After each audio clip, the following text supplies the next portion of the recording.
ሰላም ዲናችሁ በያላችሁ በጥል ነገር ሰላም ነው። አሸን አንድ ያላችሁ እሞኝላችሁ አለ በስቴስ ኮንዶል ዋዳች ላይክ እና ሼር እያደረጋችሁ ሐሳቦቻችን ለብዙዎች አቆብሎ ለዚህን ኮል ቪዲዮ አመሰግናችኋለሁ። ሐሳብ ሲሞቻችሁ እንደሉ መዳችሁ 3000 ላይክ እንድትገጩኝ በተተና አጎ ብዛችኋለሁ። ዛሬ ሚዛናችን ይዘላችሁ መጣ ነው። ሱፐር ዜና ቤት ያልቻለው ጥጋብ ለአገሩ ይተርፋል ነውና በትራንትና ሁለት ኢትዮጵያውያንን ላይቭ በቲክቶክ ቀጥታ ስርጭት መግደላቸውንና ማረዳቸውን ተከትለው የሳውዲ አረቢያ መንግስት ኢትዮጵያውያንን እያሳደደ ነው። እነዚህን ወንጀለኞችን ለማሳደድ በሚያደርገው ጥረት ሌሎች በህገወጥ መንገድ በአረብ ሀገር የሚንቀሳቀሱ የሚሰሩ ለፍተው የሚያድሩ ምስኪን ኢትዮጵያውያኖችም እየተሳደዱ ነው። እንደምታውቁት የሳውዲ አረቢያ ፖሊስ በሚያሳደድበት ጊዜ የሚሮጠውን የትኛውንም ግለሰብ በጥይት መጥቶ እንደሚጎድል ታውቃላችሁ። ስለዚህ ይሄ ጦስ ለብዙ ሰዎች ሊተርፍ ነው። እኔም በትናንትና ሁለት ያልኩት ይሄንን ነው። ሳውዲ አረቢያ ህግ ያለበት አገር ነው። ዝም ብለህ ገለሰውን አርደህ ሜዳ ላይ መጣል አትችልም። ለዛውም መረጃና ማስረጃ ማህበራዊ ሚዲያ ላይ ፖስታል። ሰውን ሰርግ ይጠራል። ሰውን ምርቃት ይጠራል። ሰውን ደስታውን እንዲካፈል ኑልኝ ይላል እንጂ እኮሌን ሾክ ላደረገው ነው ዛሬ ማታ ላይቭ ላይ እንገናኝ ይባላል። አረ ምን አይነት ሶቅጣጭ ነው ጎረስት እንደገባን እኮ። ይሄው አሁን ሳውዲ አረቢያ ጠራርጋ ማሳደድ ትጀምራለች። አው እየጀመረች ነው። በገጠራም በድንበሯ ላይም ያሉትን ጠራርጋ እያሳደደች ነው። ምን እንደምትሆን እናያለን። ምን እንደምትሆን የገዛ ሀገራችንን በጥብጠን ደም ተቃብተን እንደገና በሰው ሀገር ሄደን ደም ተቃብተን የመን አሁን እንደምታውቁት ቱርምስምስ የወጣ ሀገር ነው። እርስ በርስ እየተጋጩ ብዙ ደም እየፈሰሰበት ያለበት ሀገር ነው። የነውጠኝነታችን ነውጠኝነት የመን ሀገር ሂዶ ኢትዮጵያውያኑ መሳሪያ ታጥቀው እዛ በቡድን በብሔር ይገዳደላሉ። በሳገር እንደ ወጣ ሶቅጣጭ እኮ ነው። እንደ 21ኛው መቶ ክፍለ ዘመን እኮ ፈረንጅ ውሻ አሰልጥኖ አይነ ስውራን ይመራል። ጎግል አድርግና ቼክ አድርግ። በሺዎች የሚቆጠሩ ውሾች አውሮፓ ውስጥና አሜሪካ ውስጥ በ10 ሺዎች የሚቆጠሩ ውሾች አይነ ስውራንን ይመራል። ውሻ አሰልጥኖ እሊናን መምራት ያቅታል እንዴ አንተ? ምን አይነት ድንቁርና ነው? ምን አይነት ድንቁርና! ሰርግ መሰለ እንዴ? ደስታ ምርቃት መሰለ እንዴ? እንደ ክርስትና መሰለ እንዴ? ሰው ኑልኝ ዛሬ ማታ እኮሌን ሸክል አረግ ነው ብለው ገስት ቁጭ ብለው ማአት ሰው ወደ 6 ነው 7 ሰው እንግዳ ሆኖ ቁጭ ብለው በዚህ በኩል በዛ በኩል ይላል።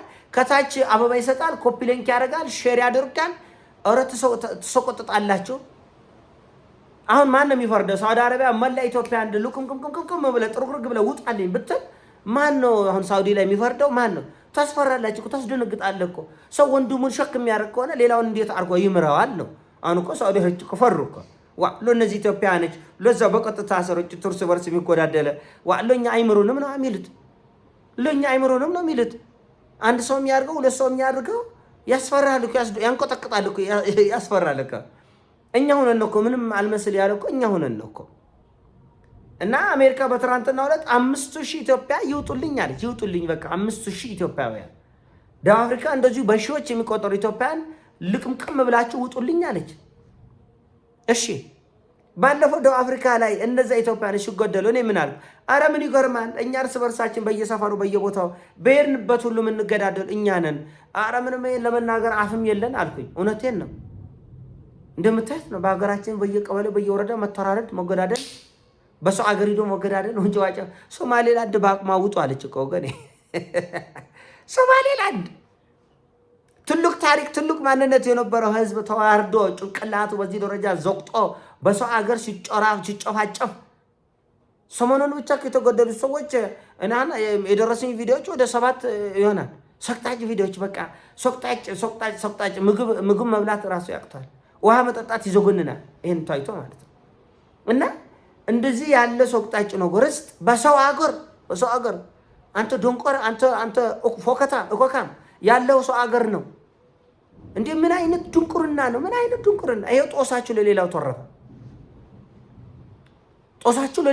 ይሄው ሌሎች ኢትዮጵያውያን እየተሰደዱ ነው። ገና በባህር ያሉት ገና ወደ ሳውዲ የሚገቡት ሁሉ ገና ድንበር ላይ እየተጠበቀ በቃ እየተለበለቡልናል። አትገባም ያለውም ተጠርገ ዲፖርት ተደርገ ተወጣል። ሰሞኑን አንዲት ልጅ ታዳጊ ልጆች ናቸው አይታችሁ ከሆነ ሰይፉ ፋንታውም እንትን ብሎታል፣ ዘግቦታል። ማህበራዊ ሚዲያ በሙሉ በሷ ጉዳይ ተጨናንቆ ነበር። አንዲት ልጅን ለ2 ለ3 በጥፊ እየተቀባበሉ ሲመቷት በግጫ አገር በጥፍሩ ቆመ። በጥፍሩ እኔ ግን ለዘገባ እንኳን ይዤ አልመጣሁም። ለምን? ከዚህ በላይ ስንት ሰቅጣጭ ነገር እንደምናደርግ ስለማቅ ማአት መረጃዎች ስላለን ምን እንደሚደረግ በሰው አገር ምን እያደረግን እንደሆነ በገንዛ ሀገራችን ምን እየተደረገ እንደሆነ ስለማቅ እርስ በርሳችን እቺ ልጅ በጥፊ ተመቶ ያማል። ስታየው በጣም ነው የተቃጠልኩት። ሳየው ብስጭት ነው ያልኩት፣ ንድድ ነው ያልኩት። ሁሉ ማህበራዊ ሚዲያ ሁሉ ዩቲዩብም፣ ፌስቡክም፣ ቲክቶክም እሱ ብቻ ነበር ወሬው። እና ምናልባት ያልሰማችሁ ካላችሁ ልጆቹ ድጋሚ በፖሊስ ቁጥጥር ስር ውለዋል። ያልሰማ አለ ብዬ አላስብም። ምናልባት ያልሰማችሁ ካላችሁ ሰይፉ ፋንታሁን ላይ የኔ ቤተሰቦች እንግዲህ ብዙ ጊዜ ቢዚ ናችሁ መሰለኝ ምንድነው ምናምን እኔ አልሰማንም የምትሉኝ ነገር አለ። ምናልባት ካልሰማችሁ ያው ልጆች ታዳጊ ልጆች እርስ በርስ በጥፊ ተመታተው ነው። ያ እንግዲህ አገር በጥፍሮ ቆማል። እንዲህ ሰውና ሰው ሲጠራረዱ ግን ወሬም አታረጉት ማለት ዶብራቻል። የሆነ ሰው የሆነ ወሬ ስላነሳና ቫይራል ስለሆነ ብቻ ሳይሆን በጣም የከፋ የከረፋ ማዕት ችግር ሲኖር ያንን ማይታቸው አረ ይሰው ቆጥጣል፣ አረ ለመስማትም ይዞገንናል፣ አረ ነገር መተው አለብን ብላችሁ ተነጋገሩ። በየሄድንበት እንደ አውሬ እየታየን ነው ወገኖቼ፣ እንደ አውሬ ደቡብ አፍሪካ ውስጥ ወንድሙን ገሎ ዘርፎ ሬሳ ለቤተሰብ መጣ። ወንድሙን ገሎ ማለት እና በሄድንበት ተሳደን ይቻላል እንዴ? በሄድንበት ተዋርደን ይሆናል እንዴ? አይታችሁ ከሆነ በሰሜኑ ጦርነት የትግራይ ተወላጆችና ሌላው በአማራም በሌላም በኩል ያለ ተወላጅ ሲደባደብ አይታችሁታል። በሰው ሀገር መቃወም እኮ አንድ ነገር ነው። ሰላማዊ ሰልፍም አንድ ነገር ነው። የሀሳብ ልዩነትም አንድ ነገር ነው። ጭቅጭቅም አንድ ነገር ነው። በሰው ሀገር በፖሊስ እየተጠበቀ በሰው ሀገር በአውሮፓ እንዲህ በሰው እንደ ዘላለ በፖሊስ ተጠብቀ። አሁን ደግሞ ጭራሽ በበረሃ በሰው ሀገር በረሃ ጭራሽ ላይቭ ስጦታ እየተሰጣጣቸው እየተሻለማለማቸው እየተደጋገፋቸው እየተደናነቃቸው። ስለዚህ በሳውዲም ይሄን ያደረጉትም ያላደረጉትም በፖሊስ ቁጥጥር ስር እየዋሉ ነው። በእርግጥ ማን እንዳደረገ በግልጽ አልታወቀም። ሳውዲዎች ይሄ ግድ አይሰጣቸውም። ማን ያርገው ማን ያድርገው ግድ አይሰጣቸውም። እየሰበሰቡ እየለቃቀሙ ያስገባል። እየሰበሰቡ ምን አገባን ነው የሚሉት። እና ራሱ አይታችኋል በየማህበራዊ ሚዲያ ይሄው እያሳደዱ ሰዎችን የሳዑዲ ፖሊስ ማለት እና ከዚህም በፊት እንደዚህ አለ፣ አሁንም አለ፣ ሰሞኑንም ይቀጥላል። ሰሞኑን ከፍተኛ ድንጋጤ ነው የተፈጠረባቸው ሳዑዲዎች ራሱ እያሳደዱ ኢትዮጵያውያን እያስፈረጠጡ ተመልከት። በገዛ ሀገሩ ተጨፋጭ። አሁን እኮ ችግሩ ምንድን ነው? ሳዑዲ ያለው ብቻ አይደለም፣ ገና ባህር ላይ ወደ ሳዑዲ የሚሄዱ አሉ። ወደ ሌሎች ወደ እንትኑ ባህረ ሰላጤ ሀገር ይሰደዳል። እና እኔ በግሌ በጣም አዝኛለሁ፣ አፍሬያለሁ፣ ዶንግጫለሁ። እስከ መቼ ነው ይሄ ጉዳይ የሚቀጥለው የሚለው ነገር በጣም አሳሳቢ ደረጃ ደርሷል። ኢትዮጵያን ከድጡ ወደ ማጥ ከዕለት እየባሰብን እዚህ ደርሰናል። ይሄ ነገር መጨረሻው ጥሩ የሚሆን አይመስለኝም። መጨረሻው ጥሩ የሚሆን ደግሞ ኤሚሬቶችም ይሄን ሊያደርጉ ይችላሉ። ሳዑዲ ብቻ አይቆምም ይሄ።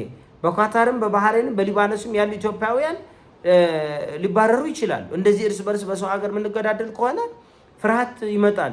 ሰዎች ይፈራሉ። እነዚህ ምናልባት የአእምሮ ጤና ችግር አለባቸው እንደሆነ ብለው ሊያስቡ ይችላል፣ ሊፈሩ ይችላል፣ ሊደነግጡ ይችላል። ማን እነሱ ላይ ይፈርዳል? እኔም ራሴ እፈራለሁ፣ እንኳን ሌላው ሰው ቆርቶ ማለት ነው። እና በጣም የሚያሳዝነው የቤተሰብ ኃላፊነት ያለባቸው ብዙ እህቶቻችን አሉ። በመቶ ሺህ የሚቆጠሩ እህቶቻችን በየአረብ ሀገሩ ለፍተው ደክመው ደማቸው አፍስሰው ቤተሰብ የሚያስተዳድሩ አገር ወገናቸውን የሚደግፉ አሉ። ስለዚህ እኔ በግሌ አሁንም መልሼ መላልሼ ልሰጠው የሚችለው ሀሳብ ከድርጊታችሁ ተቆጠቡ፣ ራሳችሁን ጠብቁ፣ ራሳችሁ ተዋርዳችሁ አገራችሁ አታዋርዱ። ቤት ያልቻለው ጥጋብ ለአገር ይተርፋል። ስለዚህ ያው እናንተ ለጠገባችሁት እናንተ ላቆራሻችሁት ሌላ ምስኪን ሰርቶ አዳሪ ለፍቶ አዳሪ ምስኪኖች እየታሰሩ ነው፣ እየተገረፉ ነው፣ እየተጠረዙ ነው፣ እየታሰሩ ነው፣ እየተገረፉ ነው፣ እየተጠረዙ ነው። እና ይሄንን የመሳሰሉ ጉዳዮች ከፍተኛ እንቅፋት ሆኖብናል። እንዳልኳችሁ ሀገራችን ውስጥ ያለው ፋይሎችን አልዘጋንም። ማአት ጉዳይ አለ፣ ማአት ግጭቶች፣ ማአት ደም ማፋሰሶች፣ ማአት ኩርፊያዎች፣ ማአት ጠላትነት፣ ማአት ቁስሎች አሉብን። ይሄንን እንፍታ። የሰው ሀገር አንበጥብጥ፣ ሰውን ሰላም አንንሳ። የሄድነው እርቦን ነው፣ ጠምቶን ነው፣ ተቸግረን ነው፣ ችጋራችን ለማራገፍ ነው የሄድነው። አላማችን ላይ ትኩረት አድርገን ስራችንን ሰርተን በሄድንበት ተመስግነን እንኳን ዘንቦብሽ ድሮም ጤዛንሽ እንኳን ተወራርደን መጀመሪያውንም ጥሩ ስም የለንም። አሁንም ከድርጊታችሁ ብትቆጠቡ ይሻላል። ይሄን ሀሳብ ነው። ሀሳብ ሲሞቻችሁ ላይክ አድርጎ ሼር አድርጎ። እወዳችኋለሁ። ፒስ